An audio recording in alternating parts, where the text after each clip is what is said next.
जो परिवारवाद की राजनीति में वर्षों वर्षों तक गले गले तक डूबे रहे हैं, वो लोग मुझ पर ये आरोप लगा रहे हैं। भारतीय जनता पार्टी से पूछिए पंकज सिंह कौन है?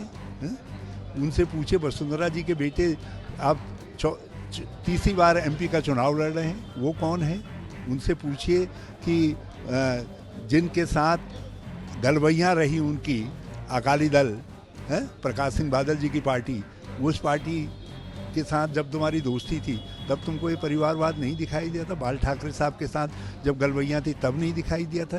बीजेडी में आपको ये नहीं दिखाई दे रहा है। आपको आंध्र में जगनमोहन रेड्डी के साथ ये नहीं दिखाई दे रहा है। तो भाजपा सुविधा के अनुसार हर बात को गढ़ती है।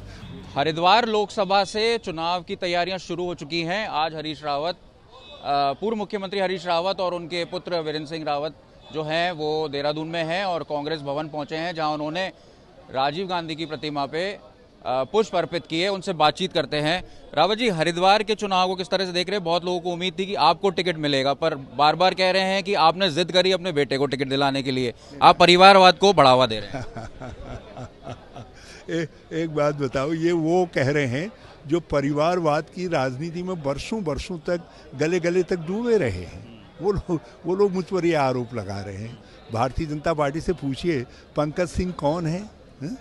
उनसे पूछिए वसुंधरा जी के बेटे आप तीसरी बार एमपी का चुनाव लड़ रहे हैं, वो कौन है? उनसे पूछिए कि जिनके साथ गलवैयाँ रही उनकी अकाली दल प्रकाश सिंह बादल जी की पार्टी, उस पार्टी के साथ जब तुम्हारी दोस्ती थी तब तुमको ये परिवारवाद नहीं दिखाई दिया था। बाल ठाकरे साहब के साथ जब गलवैयाँ थी तब नहीं दिखाई दिया था। बीजेडी में आपको ये नहीं दिखाई दे रहा है। आपको आंध्र में जगनमोहन रेड्डी के साथ ये नहीं दिखाई दे रहा है। तो भाजपा सुविधा के अनुसार हर बात को गढ़ती है। वो सुविधावाद की राजनीति करते हैं, जबकि हम जो है सेवा, समर्पण और विकास की राजनीति करते हैं। इन दिनों एक चर्चा है, कंगना रनौत को मंडी से टिकट दिया, उसके बाद कांग्रेस प्रवक्ता सुप्रिया सेनेट पे आरोप है कि उनके अकाउंट से एक पोस्ट डाला गया जिसमें कि कंगना रनौत के बारे में उल्टा सीधा कहा गया। आप किस तरह देखते हैं, क्या एक महिला के द्वारा इस तरह से करना चाहिए? मैं किसने क्या कहा है मुझे नहीं मालूम है, मैंने नहीं देखा है। और मैं एक बात जानता हूँ कि राजनीति एक अति गंभीर विषय है, इसके साथ देश का भविष्य जुड़ा रहता है और इसमें जो लोग अपने को पूरी तरीके से राजनीति में समर्पित किए हुए हैं उन्हीं लोगों का चयन होना चाहिए। आप आकर्षण और चेहरों की आकर्षता और किसी उनके कारण जो है यदि किसी को उम्मीदवार बना रहे हैं तो ये क्या उस उम्मीदवार को नष्ट करता है। उस उम्मीदवार को कुछ ऐसा बोलना चाहिए क्योंकि वो महिला उम्मीदवार है? मैंने कहा ना कि जो है मैंने देखा नहीं, मैं उस पर टिप्पणी क्यों करूं जो मैंने देखा नहीं।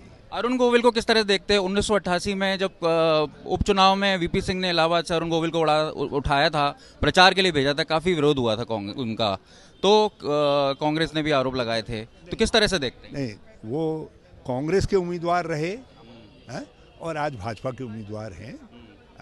वो उनका एक्टिंग का पार्ट था, आज वो राजनीति के पार्ट में आए हैं, इसलिए मैं समझता हूं कि इस पर मैं कोई व्यंग्यात्मक टिप्पणी नहीं करना चाहूँ। हरिद्वार लोकसभा को किस तरह देख रहे हैं? आपके सामने पूर्व मुख्यमंत्री त्रिवेंद्र सिंह रावत हैं और उमेश कुमार हैं। 2016 को आप बार बार याद करते हैं, किस तरह से हुआ था जो सारा होता? हम सिद्धांतों, विचारधारा और अपनी सेवा भावना और विकास की सोच के साथ चुनाव मैदान में हैं और हम इसी के अनुसार लोगों से अपनी तुलना करना चाहते हैं। हम लोगों से भी प्रार्थना करना चाहते हैं, इसके आलोक में देखें। बाकी किस पार्टी ने किसको उम्मीदवार खड़ा किया है ये हमारा विषय नहीं है, उन पार्टियों का विषय। भाजपा लगातार कह रही है और आपके विरोधी भी कह रहे हैं कि ये तो वॉक ओवर हो गया, 3 सीटों पे, कुमाऊं की 2 सीटों पे और हरिद्वार में वॉक ओवर है, भाजपा निश्चित ही 5 सीट की हैट्रिक लगाई। क्या जवाब देना?